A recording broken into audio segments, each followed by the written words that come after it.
Olá, seja muito bem-vindo a mais um Começo de Conversa, um programa de entrevistas diferente, um bate-papo franco, aberto, sem censura. O Começo de Conversa é transmitido por 3 emissoras, TV Supercanal, TV Sistec e o NEC TV. Lembrando que você pode enviar sua mensagem, enviar o seu comentário ou a sua sugestão para o endereço que você vê agora aí na parte de baixo da tela, começodeconversa@uol.com.br ou pelo WhatsApp 033 99810 1159. Engenheiro civil especializado em obras de infraestrutura, ele também é empresário renomado e membro do Sindicato da Indústria da Construção Pesada e Obras de Terra do Estado de Minas Gerais. É consultor e investidor em projetos de geração de energias renováveis aqui no Brasil e também no exterior. É filho da terra, nascido na vizinha cidade de Ubaporanga e atualmente ocupa o mais alto posto da maçonaria mineira. Nosso convidado de hoje é muito especial e daqui a pouco, na volta do intervalo, eu te falo quem é. Não sai daí, nós voltamos já já.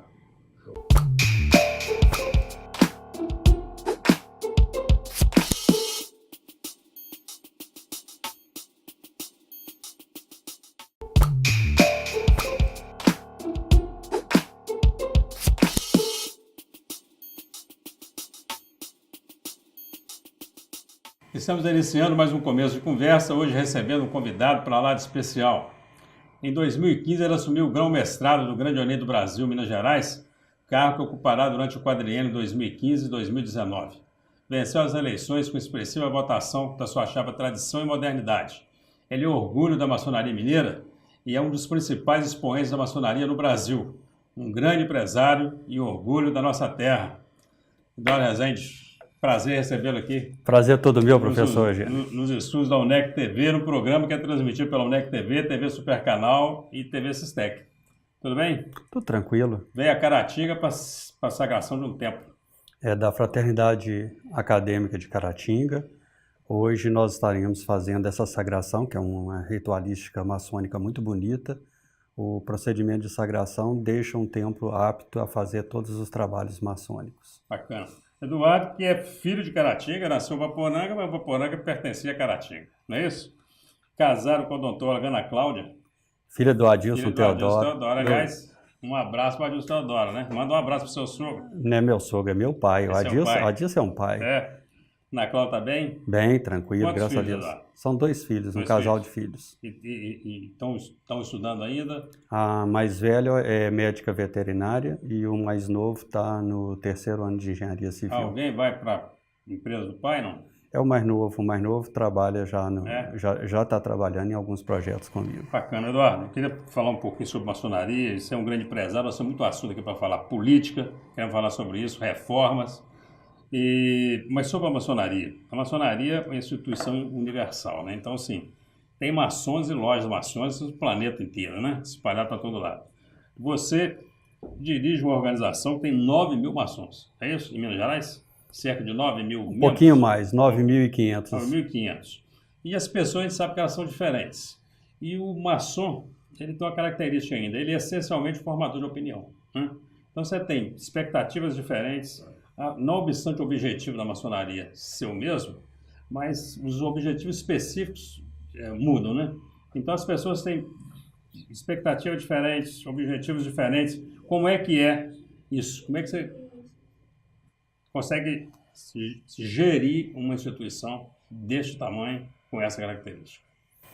A maçonaria é uma entidade filosófica. Ela trabalha o indivíduo, cada um dentro do seu segmento e do seu contexto, e todos nós nos reconhecemos como irmãos. Então é uma fraternidade. O princípio básico da maçonaria é o princípio da fraternidade. E um grão-mestre, que é o cargo que eu ocupo, neste contexto de fraternidade, ele seria, de certa forma, um pai. Ele estaria quase num coeficiente de um pai. Claro que guardadas as devidas proporções, só para a gente ter uma escala de grandeza, para a gente ter um ponto de debate. E as demandas são muitas. É como um pai de família que tem diversos filhos, cada filho tem um perfil, cada filho tem um trabalho, cada filho tem um contexto, cada filho tem uma região e uma demanda. Mas quando nós firmamos na parte número 1 da maçonaria, que é a fraternidade, e nos reconhecemos como legítimos e verdadeiros irmãos, essas demandas praticamente deixam de existir. Elas se tornam iguais, e que é outro princípio da maçonaria, a igualdade, e com isso, com a fraternidade e com a igualdade, nós temos a liberdade de pensador. Muito bem, a gente sabe que a maçonaria, quer dizer, toda organização tem regras, e a maçonaria tem regras muito rígidas. A rigidez dessas regras e a obediência dos maçons facilita o trabalho do grão-mestre? Sim, o maçom, de uma maneira normal, ele já, desde os primeiros passos dentro da maçonaria, ele segue uma disciplina. Já faz parte do aprendizado. Um dos itens que a gente trabalha dentro das nossas lojas é essa disciplina, esse respeito às leis, a pessoa ser cordata. Então, o maçom por si só já é talhado nesse diapasão. Você assumiu o cargo de grão-mestre e já chegou de uma maneira inovadora, vamos chamar assim, sem sair da tradição e sem perder todo esse cuidado com a doutrina, né? Mas já chegou, por exemplo, com a Escola de Política Cidadã. Aquilo foi uma coisa fantástica, por exemplo, no período eleitoral, a gente disseminando junto com o TRE, né? Junto com o TRE, essa informação de para que serviu o voto, qual a importância do voto com as pessoas. E lançando um livro, né? Porque tem um livro que saiu na sua gestão, que é um livro Obreiros em Tempo de Articulação. O primeiro tratou qual tema? Educação. O segundo, liberdade de expressão. Está vindo o que agora para o terceiro volume? E como que é isso? Quer dizer, como é que surge essas ideias e como que isso é visto no Brasil? Porque isso é um complicador. As pessoas, o telespectador que está nos assistindo aqui agora, eu tenho certeza que ele fica imaginando assim, será que a maçonaria está quebrando o segredo dela? A maçonaria saiu de dentro do templo? Como é que é isso? Maçonaria não é para ficar escondido mesmo, não? Comenta isso para nós. Maçonaria é uma sociedade de conhecimento.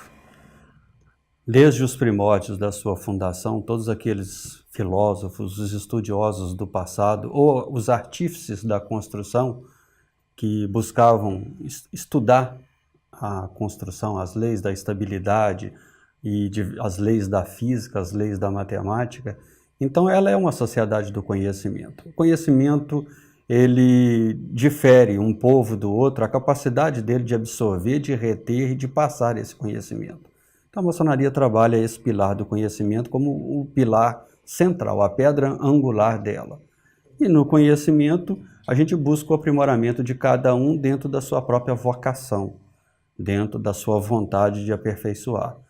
E essa escola de política cidadã, nós entendemos também que o conhecimento é político na sua essência, porque o conhecimento ele tem capacidade de transformar o indivíduo. O indivíduo que detém um conhecimento, ele se transforma. E um indivíduo transformado, ele tem sim condições de ser um artífice na sociedade e fazer as transformações da sociedade. Então isso é essencialmente político. É esse que é o ponto. A maçonaria é uma sociedade política. Antes de você entrar no assunto do livro, eu queria pegar um gancho nessa fala sua aí. E aí, sim, porque os maçons mais tradicionais, eles insistem que maçonaria não pode discutir política. O regimento, é claro, não se discute política partidária. Mas você entende que política sim precisa ser discutida? Claro, claro. Política partidária é totalmente política quando você pegar a essência da palavra, que buscar lá dos gregos, a polis quer dizer a cidade, e a política é a forma de se administrar a cidade, é o conselho que reúne para discutir os problemas de uma comunidade. A política é altamente necessária e é primordial para o desenvolvimento dos povos. Os povos que mais se desenvolvem são os povos mais politizados. Até as cidades que se desenvolvem são as cidades mais politizadas. Então, a maçonaria é politizada, agora ela não é política partidária, que é bem diferente o conceito. Sobre o livro, então, qual que é o próximo tema do terceiro volume do Obreiros em Tempo de Articulação? Nós vamos falar sobre corrupção. Corrupção. Mas a corrupção, a raiz de todos os males. Nós entendemos que uma sociedade, quando se corrompe, não é só a questão de corrupção de superfaturamento de obra, não, e outras, é a corrupção de valores, é a corrupção na família, é a corrupção na escola, é a corrupção na comunidade, no dia a dia. Um ser corrompido é uma sociedade politicamente desorganizada e uma sociedade que está fadada ao fracasso. Então, nós entendemos que combater a corrupção, mas a corrupção de valores, é um papel primordial, e a maçonaria quer estimular esse debate em termos de valores e princípios. Bacana, e o livro tem esse viés, né, de estimular um debate não só com membros da maçonaria, mas passando isso para a comunidade toda. Os princípios éticos e morais são a base de qualquer sociedade organizada. Uma sociedade organizada que não pauta em princípios éticos e morais, ela vai sucumbir e muito rápido. Beleza, olha só, nós temos vários assuntos para a gente tratar aqui. Eu quero falar ainda sobre as suas empresas, sobre economia, quero falar sobre política, mas a gente vai ter que fazer um rápido intervalo, infelizmente. O assunto é bom e o tempo passa rápido. Você não sai daí, nós estamos entrevistando o Dr. Eduardo Teixeira de Rezende. Ele é empresário, filho de Caratinga, é o grão-mestre do Grande Oriente do Brasil, Minas Gerais. A entrevista está sensacional, nós voltamos já para o segundo bloco. Não saia daí.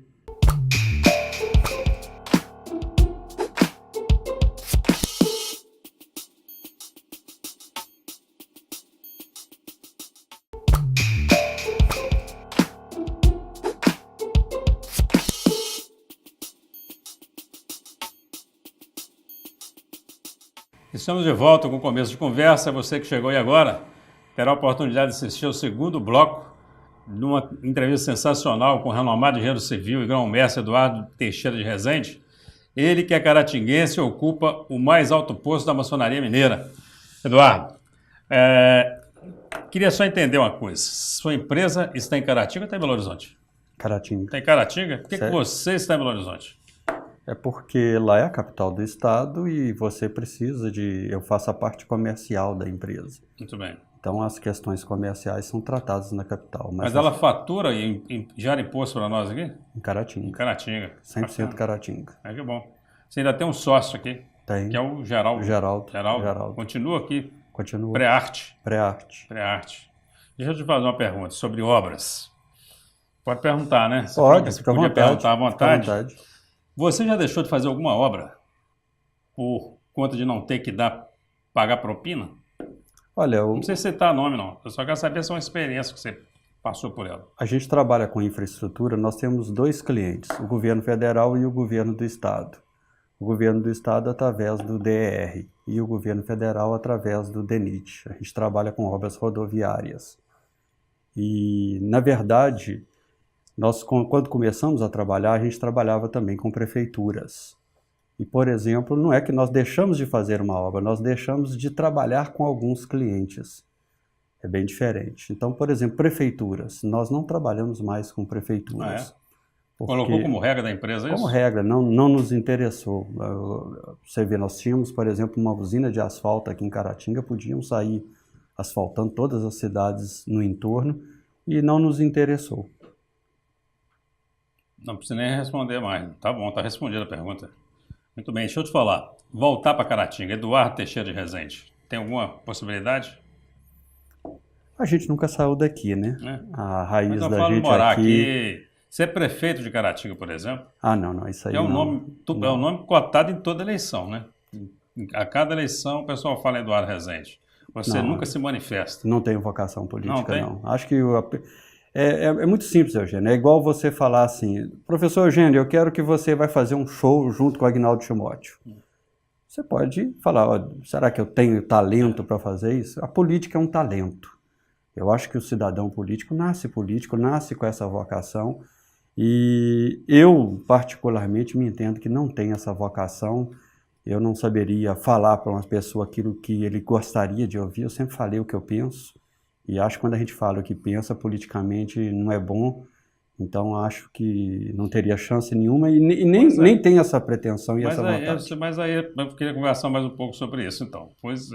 Você acredita, então, que há que existir mesmo político profissional? Quer dizer, não estou nem falando que o político profissional seja bom ou seja ruim. Eu acredito, por mais que seja desgastada a imagem do político no Brasil, nós vamos achar políticos profissionais honestos ainda, claro. Então, assim, isso no meio de maçã podre tem maçã boa e vice-versa. Agora, não pode o cara que nunca mexeu com política, quer dizer, eu não tenho vocação, mas o cara é um administrador, o cara é um cara sério e assumir o comando da cidade, quer dizer, tem que ser alguém que fica querendo mesmo ser ser político? Não é complicado isso? Complicado é o modelo. É. O modelo brasileiro é ultra complicado e ultrapassado. Politicamente, ele não é um modelo de convergência. É. Então, o que eu quero te dizer? Por exemplo, você aceitaria ser político e daqui a 2 anos você não poder nem sair numa cidade, responder 500 processos, 1 bilhão de não sei o que, de coisas? A estrutura política nossa, ela ainda está muito incipiente.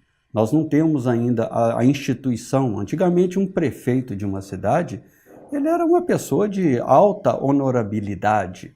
Hoje, o prefeito de uma cidade e um meliante de um lugar qualquer, de uma quadrilha, acho que está quase no mesmo nível. Então, isso acaba... É igual o caso de professor primário. Professor primário, na minha época, era uma sumidade. Né? Autoridade. A sumidade. Hoje, nem tanto.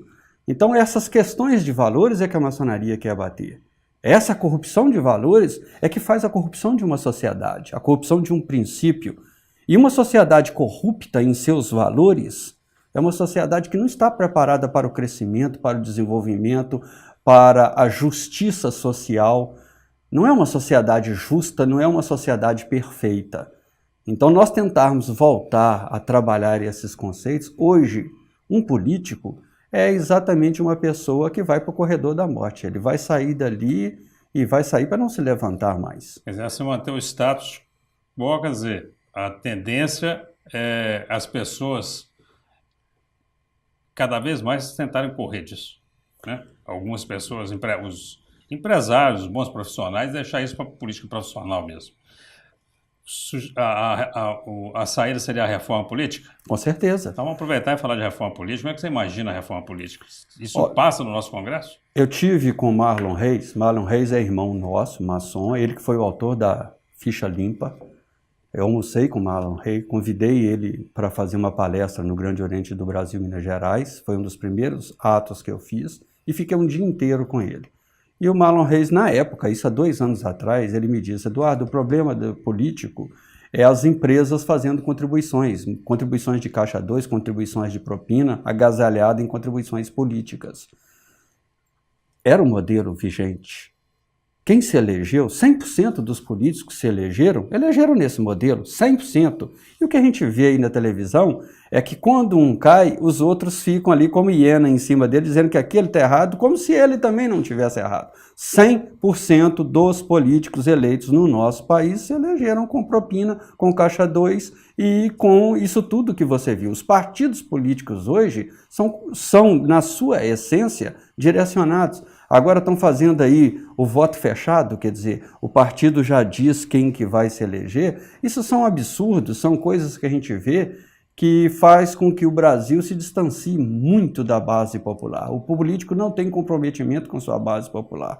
E eu entendo que a carreira política tinha que ser uma carreira como qualquer um faz. Um engenheiro entra como engenheiro aprendiz numa empresa, depois ele vai para engenheiro sênior, depois ele vai para um diretor, especialista. Não há essa carreira.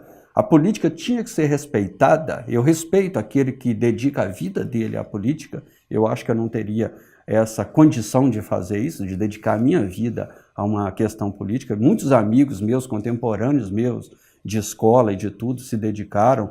Você pega hoje, eu tenho contemporâneos de escola que são governadores de estado, senadores e deputados federais que estudaram junto comigo, que militaram comigo na época estudantil. Nós sempre fomos muito atuantes nisso, até pela própria conjuntura do momento. Mas o que eu vejo é que o modelo acaba, ou você se insere no modelo para continuar a carreira, ou sai dele. Ou te expulsa, né? Até pelas questões que você acredita, e pela sua posição como grão-mestre e pela defesa dos princípios de liberdade, eu tenho certeza que você não pensaria em fechar Congresso, né? Mas o que fazer com esse Congresso? Essencialmente corrupto. Que é essencialmente corrupto. Na verdade, não é só o Congresso que é corrupto. O político é um retrato 3x4 do eleitor que o elege. Então, nós somos corruptos. A hora que nós começarmos a entender que a gente vota num candidato achando que ele vai nos dar um emprego, achando que vai fazer alguma benesse e esquece o coletivo, nós temos um discurso coletivo para o todo e temos um discurso particular para nós mesmos. Então, esses conceitos é que a gente tem que começar a revisar. Nós podemos entender, então, nessa sua fala, que nesse momento agora, uma eleição geral é bobagem. Vamos reeleger os que nós somos acostumados a votar, é isso? Sim, porque até pelo conhecimento, você vota em quem você conhece, e o conhecimento é altamente midiático. Então, hoje a mídia acaba criando, vamos dizer assim, e o que mostrou isso, é aquele político fabricado para como uma mercadoria, como se fosse um pacote que você estivesse comprando de um produto novo.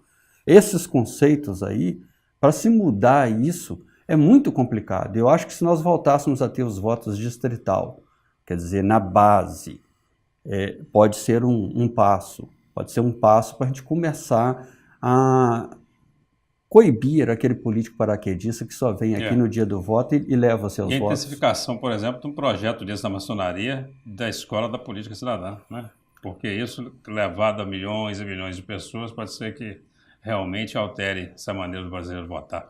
A formação nossa no brasileiro, a gente tem que ter amor à nossa pátria. E falta pouco nas nossas escolas induzir esse amor à pátria. Você vê agora essa operação carne podre, essa própria operação Lava Jato, a questão da Samarco, a questão agora da agricultura que vai voltar ao Fundo Rural cobrando uma dívida bilionária dos fazendeiros. Nós estamos fazendo uma desestruturação de um país. O governo é visto como alguém que não contribui para o crescimento. O governo que deveria ser um agente de crescimento, ele não é. Ele é meramente arrecadador e esses poderes estão se perpetuando como capitanias hereditárias. Você vê Sarney filho, daqui a pouco ACM neto, bisneto, tetraneto. Isso chama capitania hereditária, não há renovação. Por quê? Porque o modelo é feito dessa forma. Será que esses mesmos políticos vão querer mudar esse modelo? Fica a pergunta. Você falou uma série de temas aí e nós vamos precisar de tratar cada um deles, mesmo que seja rapidamente, mas precisamos do intervalo. Infelizmente, você não sai daí, a conversa está muito boa. Nós voltamos para o terceiro e último bloco com o engenheiro Eduardo Teixeira de Rezende. Ele que é grão-mestre do Grande Orient do Brasil, Minas Gerais, um grande empresário, filho de Caratinga. Tá boa a conversa, nós voltamos já já.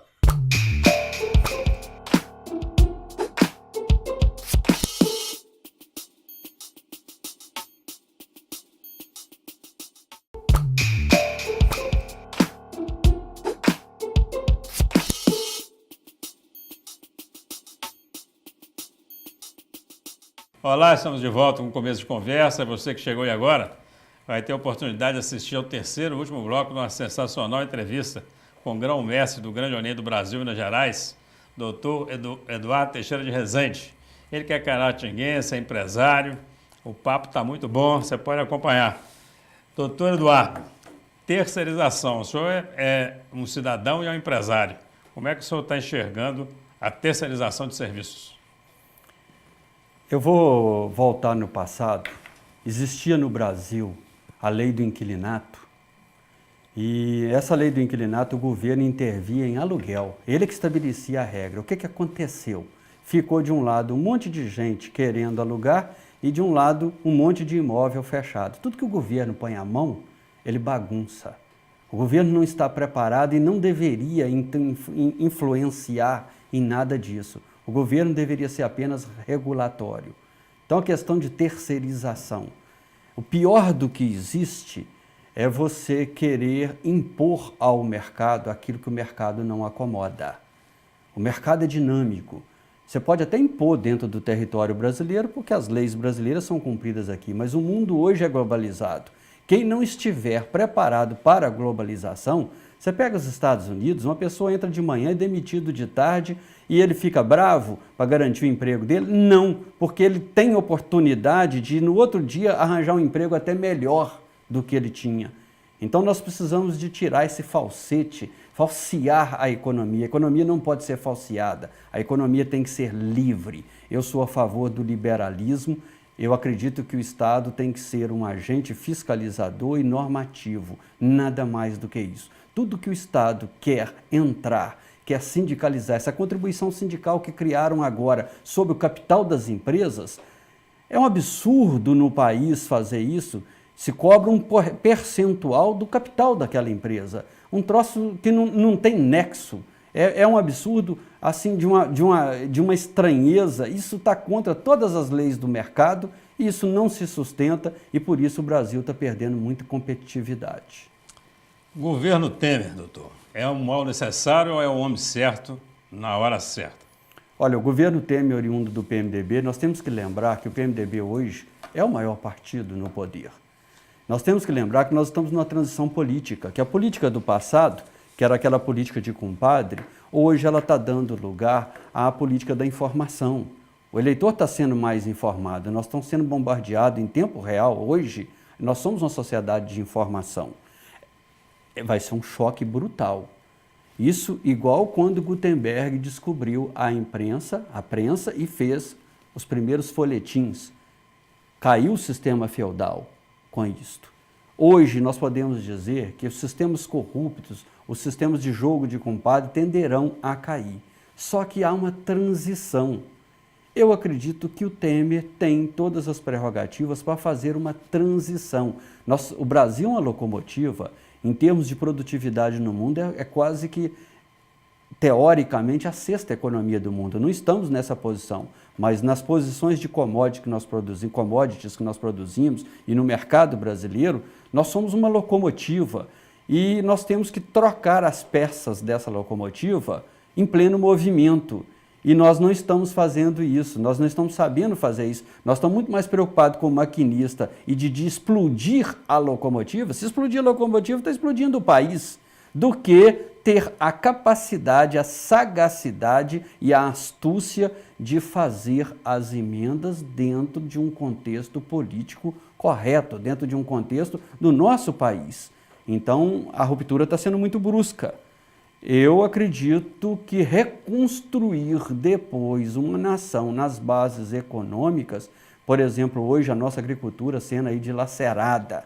O que se fez foi um lesa-pátria de um tamanho que não se imagina, por causa de meia dúzia aí de maus, vamos dizer, comerciantes ou produtores que existem, se mataram a cadeia produtiva do maior player no mundo de commodities.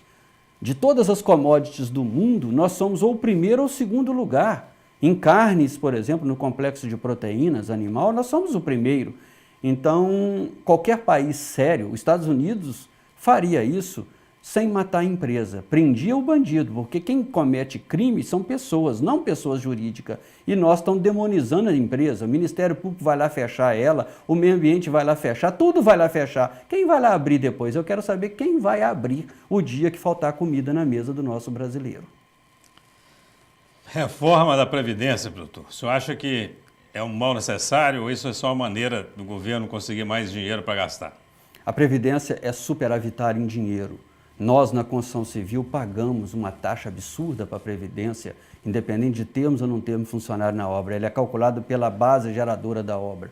Existe uma série, por exemplo, nós empresários no Brasil pagamos PIS, COFINS e FINS social, que não tem nada a ver com o imposto de renda, que é diretamente para isso. As loterias esportivas, todas as loterias pagam para a Previdência.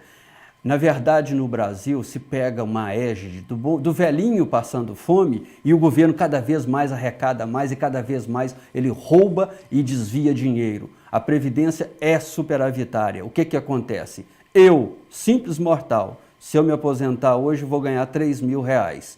Um juiz, R$150.000. Um parlamentar com 4, 5 anos já tem uma aposentadoria proporcional.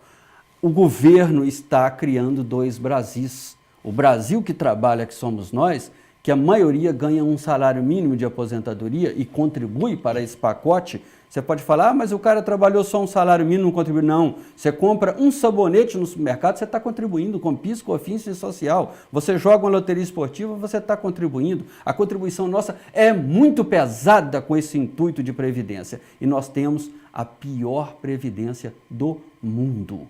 Nós temos taxas de cobranças igual a da Suécia e estão longe de ter realmente uma previdência. Então precisa não é de reformar, não. Precisa de quebrar essa estrutura corrupta, viciada e alheia ao cidadão, aos interesses do cidadão e da pátria.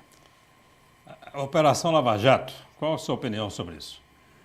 Ela mostrou, evidenciou um Brasil de bastidor, que sempre existiu, um Brasil de acerto, isso desde a época do descobrimento, desde as capitanias hereditárias. Pero Vaz de Caminha, na sua célebre carta, pediu um emprego para o genro dele. Então isso mostrou, dentro dessa cultura portuguesa que nós herdamos, um pouquinho diferente da cultura anglo-saxônica, do famoso dano que se recebe, aquele jeitinho. Isso funcionou por um período, porque era aquela brincadeira que existia. No final, todo mundo levava vantagem e ficava por isso mesmo. Hoje, a sociedade moderna não comporta mais isso. O que a Lava Jato mostrou é o que todos nós brasileiros já sabíamos. E eu fico impressionado como todos indignados. Indignado com o quê? Será que alguém pensava que seria diferente? Ah, não, mas agora está explícito. Graças a Deus, hoje a tecnologia de informação permite que você rastreie dinheiros, movimentações. Hoje não há nada que não possa mais ficar escondido. Se você saiu da sua casa, as câmeras na rua já estão te filmando, onde você foi, o que você fez, o seu telefone está sendo aí filmado, todas as internets nossas passam pelos Estados Unidos, que é o centralizador. Uma conversa sua nas redes sociais vai lá nos Estados Unidos e volta. E lá tem um super programa, que vocês viram isso, que ele monitora, decodifica e até estabelece buscas por palavras-chave. Se você falar terrorismo hoje na internet, automaticamente já tem um programa nos Estados Unidos que pinça isso e começa a te monitorar as suas conversas. É uma sociedade complexa. Se nós não começarmos a pensar em interesses do nosso país e começarmos a ter uma postura ética mais correta, nós vamos sucumbir. Estados Unidos é menos corrupto que o Brasil? Não. A resposta é não. A corrupção existe só no Brasil? A resposta é não. A corrupção existe na China, na Alemanha, na França, nos Estados Unidos? A resposta é sim, sim. Agora, o que acontece? Acontece que das sociedades estarem mais organizadas e fazer um contraponto disso. Acabar a corrupção, Lava Jato não vai acabar, mas que a sociedade brasileira hoje está tendo consciência de o quão danoso é uma corrupção, isso já é um primeiro passo para... Aí sim, a nossa escola de política cidadã, o cidadão ser político. O juiz Sérgio Moro está prometendo não deixar pedra sobre pedra, Eduardo. Sobra alguém em pé no Congresso Nacional? Com certeza não. O Brasil tem jeito, Eduardo? Tem. Carlos Lacerda, em 1958, num dos discursos dele, apesar de eu não ser um fã dos conceitos dele, mas ele teve esse discurso que eu acho muito interessante. O Brasil é o país das sucessivas crises, desde as naturais artificializadas até as artificiais naturalizadas. Nós vivemos em crise porque essas crises interessam ao sistema econômico financeiro internacional. Vou te dar um exemplo. Quando nós passamos pelo apogeu que teve aí recentemente na nossa economia, dentro do próprio governo Lula, esse apogeu econômico fez com que os empresários acreditassem, comprassem, endividassem, o cidadão fizesse carnê, prestação, minha casa, minha vida, meu carro, meu isso, meu aquilo, minha televisão, minha geladeira, e isso tudo o banco ganhou dinheiro. Agora veio vamos dizer assim, a ressaca disso, que é o outro lado da crise. O banco ganha mais dinheiro ainda, compra tudo isso barato, toma a fazenda dos outros, toma casa, toma carro, toma tudo, toma economia, compra uma Usiminas que faliu, compra uma Eletrobras que já vai falir e está falido. Agora o governo do estado vai vender até o centro administrativo. Então isto interessa a bancos. Bancos que arrecadam na economia cada vez mais. E nós estamos aí degladiando, achando que quem roubou meia dúzia de qualquer coisa, desculpa, é ladrão de galinha. O roubo é institucional, é um sistema financeiro que nos mata, que nos sangra. O Brasil é superavitário em imposto, cada dia mais tira mais imposto, e está sempre devendo. Devendo a quem? A banco. Então nós temos que começar a repensar isso. É esse o país que nós queremos? Eduardo, nosso tempo está mais que estourado, viu? Então vamos aproveitar esse último minuto para você falar para nós, aí usa aqui a câmera, já falando para nós quem é Eduardo Rezende e deixando fazendo suas considerações finais aí para os telespectadores da TV Supercanal, TV Sistec e o NEC TV. Eu gostaria de dizer aos cidadãos de Caratinga, aos cidadãos que hoje assistem a esses 3 canais importantes da nossa cidade, que o Dr. Eugênio conseguiu aglutinar simultaneamente essa transmissão. É com muito orgulho que eu estou aqui presente para dar uma voz de alento. Eu acredito no Brasil. O nosso Brasil é um país rico. O nosso Brasil é um país que nos dá orgulho. Nós somos líderes em milho, nós somos líderes em soja, nós somos líderes em energia renovável, nós somos líderes em minério de ferro, em minério de manganês, em minério de tungstênio, em nióbio, em ouro, em platina, em prata. Nós somos líder em madeiras. A madeira é uma commodity que começou desde que o Brasil foi descoberto e até hoje nós somos líder. Nós somos líder em celulose branqueada de eucalipto, nós somos líder em tecnologia, nós somos líder em minerais atômicos, nós somos líderes em energia atômica, na capacidade de ter os meios necessários para produzir isso. Nos falta um projeto de país. A gente amar o nosso país, acreditar, o Brasil dá certo, o Brasil tem que dar certo. E nós temos que construir isso, não temos que esperar dos outros. Essa destruição que está passando no nosso país, quiçá que a gente melhore, quiçá. Mas eu acredito que nós poderíamos sim chamar às falas as pessoas que cometeram delito, mas reforçar as empresas, quebrar as empresas que estão aí no setor de construção pesada há 50, há 60 anos, começaram com Juscelino Kubitschek, vão à lona e são líderes no mundo. São empresas que geram 40, 50 mil empregos, são empresas que levam a engenharia nacional a todos os quinhões do mundo.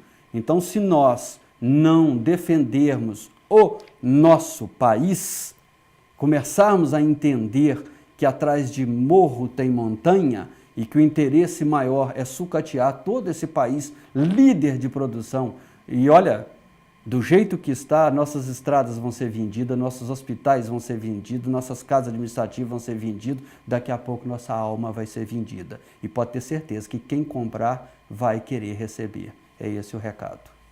Eduardo, muito obrigado. Foi um prazer muito grande recebê-lo aqui nos estúdios da UNEC TV. E nossos estúdios estão aqui abertos para a gente conversar uma outra oportunidade com mais calma. E você que nos assistiu, muito obrigado pela atenção, muito obrigado pela audiência e até o nosso próximo encontro, se Deus quiser.